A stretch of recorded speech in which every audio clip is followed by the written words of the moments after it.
I'm going to be talking today about some results that we've been getting from the LAMP instrument on LRO. It's the Lyman Alpha Mapping Project. Sorry, can you hear me?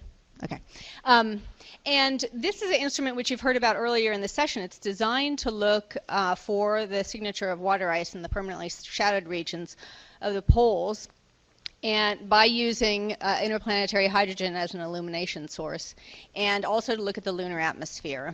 And it also looks at the day side of the moon. And so these are the measurements that I'll be talking about today.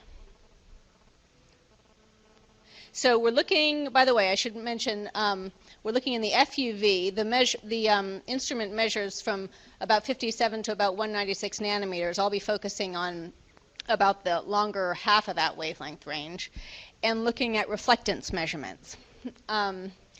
Basically, in the UV, in the far UV, the surface is dark. It's pretty bland spectrally. There aren't a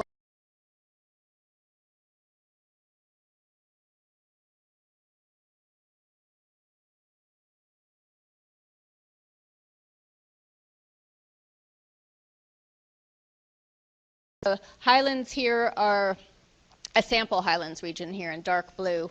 Kind of goes like this. This is 110 to 200 nanometers. It's a little bit bluish. The Mare region is even bluer.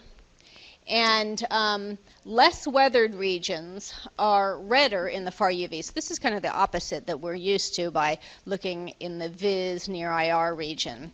The opposite is true in the near UV and far UV, where we think it's consistent with the effects of nanophase iron. I'll show you that, that make the less weathered regions redder in the UV.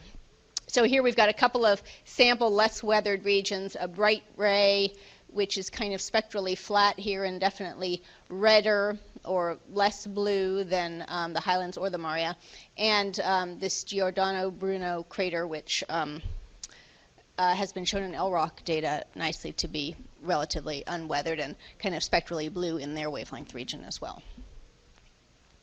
But I said it's consistent with nanophase iron. These are some lunar samples. I didn't credit it, but it's from Wagner et al. 1987. And they looked at some lunar soils and lunar rocks. And in the far UV, in the LAMP wavelength range here, the lunar soils are all the blues and kind of greens here, and they're consistently a little bluer than the crushed up lunar rocks, which are kind of the reds and oranges and pinks here. Okay, so what we've been doing is, I showed you a few isolated spectra from isolated regions, but we've been starting to look at all the data that we have from LAMP so far, and we still haven't made it through the entire data set so far, but I'll point out that we don't always look at the day side, so there's specific periods of time that we have where we're looking at the day side. But we're making our way through the entire data set. And we decided to tackle the data set in this way anyway by looking at the slope of the spectrum of each region, and we're focusing kind of on 155 to 160 up to about 190 nanometers. We just fit a straight line slope to it and look at the large scale variations in this slope across the surface. So this is just a subset so far of the LAMP data set, but we're working on adding it all in. Okay, and here's what we get for our subset. This is the slope in that 155 to 190 nanometer region versus incidence angle here. And we've looked at a number of different sort of correlations, but this is versus incidence angle, and it looks like kind of a mishmash of data, but for the far side, they're green, and for the near side, at least the central kind of near side, they're in blue. And so if you kind of look at this for a while, it kind of looks like there's a trend with incidence angle overall, where the slope increases or it gets redder towards larger incidence angles, which would be towards the terminator, or towards high latitudes. And it looks like maybe there's a little bit more of a trend in the blue points here, which are the Mare, than in the Highlands. Okay. But I'll show you more of those types of plots in a minute. But let's think about the possible sources of such a relationship. Maybe it's photometry. But I kind of don't think that this is the case because we're looking at a very small wavelength region and there's not a lot of absorption happening in here. So I'd be surprised if the photometric characteristics of the surface varied that dramatically over that small of a wavelength range. So but we maybe can't rule out macroscopic roughness just yet. Weathering, and this is what we were aiming to look for because, like I mentioned, we know that weathering has an effect on the spectrum in this region. Maybe there's additional weathering at low latitudes, maybe due to more photons or solar wind there, which I don't think has been studied too much. I'm not sure, and we're not sure how great of an additional effect this would have, so increased weathering at low latitudes. But as I mentioned, weathering is expected to make the FUV spectrum bluer, which is what we kind of see. And maybe it's composition. Maybe what we're seeing is volatiles, mostly at high latitudes and near the terminator. I'll show you more of that. Another effect could be scattering within the instrument. And this would be Lyman alpha scattering into longer wavelengths, affecting the slope that we're measuring. And this would make the slope bluer at low latitudes or at lower incidence angles. But I think we can pretty safely rule this out because I think this is a very minimal effect. So I think we're thinking about weathering and or composition. So now we'll focus on the smaller incidence angles where I think we see less of a variation. And here is the slope for the small incidence angles versus longitude here. And you know, it kind of looks like there's a lot of variation in there, but it kind of looks like it's consistent with, you know, here's mostly Highlands over here on the far side, a lot of Mare contributing to the spectrum on the near side. So general overall trend of slightly redder slopes on the far side, which is consistent with the Highlands having the redder slopes, as we mentioned, than the Mare regions. And this is consistent with the typical lunar materials making up the Mare, like these are feldspars, compared to Highland, making up Highlands versus Mare.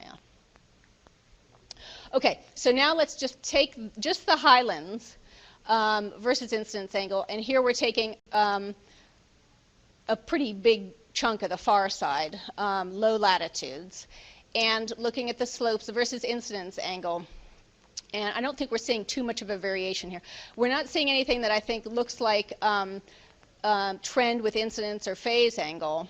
The reddish slopes that we see really only seem to pop up at the highest incidence angles. So maybe it's some sort of a surface roughness thing. Now we add in our high latitude data from the near side and far side and consider whether there could be variations with latitude as well. And perhaps there is. Perhaps at high latitudes the Highlands have slightly redder slopes. But I think it's a little too soon to tell. We need to add in more data. There's a suggestion of that.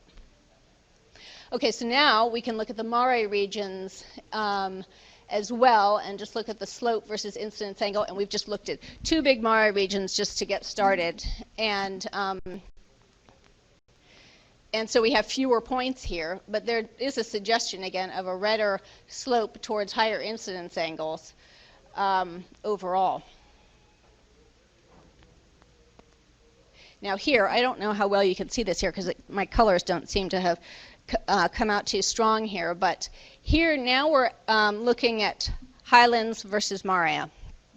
And so we're taking our far side low latitude region, so mostly Highlands, and comparing to our two Mare regions. So the black points are our Highlands, and these points here, the red and light blue ones, are our Mare. So we don't have very many Mare points because we're looking at smaller pieces of real estate, and we can add more in later. But it kind of looks to me like, even with our small sample, that there's more of a trend with incidence angle for the Mare than for the Highlands. Again, maybe that's because of our sample size. I think it's a little difficult to say at this point. But we seem to generally see larger or redder slopes towards the terminator, maybe due to increased weathering, which would blue the spectrum at low sun or small incidence angles. But I'm not sure how much of an effect this would really have. And maybe it's due, though, to the presence of water ice or hydrated materials at the high latitudes or closer to the terminator, like has been measured. And this is the spectrum of water ice in the far UV. again, we're looking at 100 to 200 nanometers. It has a very, very strong absorption edge. Water ice is very strong, very bright, longward of about 165 nanometers. And so even very small amounts of water ice added to a spectrum would tend to increase the brightness there. Now, there's not a whole lot of FUV lab data out there. And so we don't know what like hydrated materials would look like compared to water ice. But since this is such a strong absorption edge, I'm presuming that even if it were just hydrated materials, that it would have some sort of an absorption there. Or yeah, kind of hydroxyls. So, and of course we've seen evidence of hydrated materials on the moon that are diurnally variable and latitudinally variable. So I'll summarize. Our far UV spectral slope trends show a possible increase in slope with latitude and incidence angle, which might be stronger in the Maria than the Highlands. And so this might be consistent with increased weathering by photons at lower incidence angles or more solar wind ions there. But I don't think that's a well understood phenomenon, and I also don't expect it to be variable on a daily time scale like I think we're seeing. But maybe it's due to the presence of volatiles near the terminator and maybe toward higher latitudes. From the deep impact observations, Sunshine et al. Showed diurnal variations in the hydration are greater in the Maria than in the Highlands, so that could be consistent with what we're seeing. But overall, we need to add in more LAMP data to look for more trends with more data. So thank you.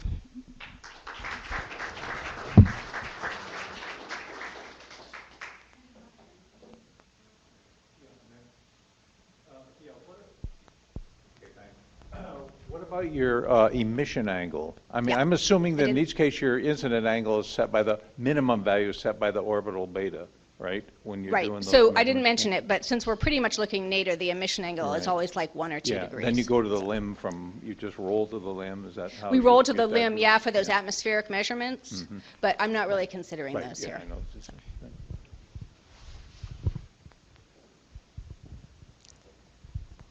Hey Amanda, on the plot that you showed of just the highland materials and the slopes, there were these little fingers that were coming down. Have you looked at that?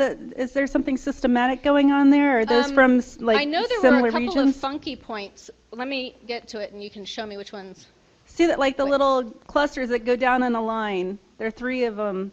It looks like they're like maybe from the same area, or there's something systematic. It could be just the same area. And also, right now I'm using kind of, I'm sampling kind of large chunks of real estate just to simplify things right now. So I bet those are from kind of the same area, and so they kind of are repeating in there. I'll have to look at that, and we're going to work on kind of decreasing our sample, not our sample size, but the real estate for, size that we're looking at to try to remove some of that type of stuff. But yeah, that's a good point. Any other questions?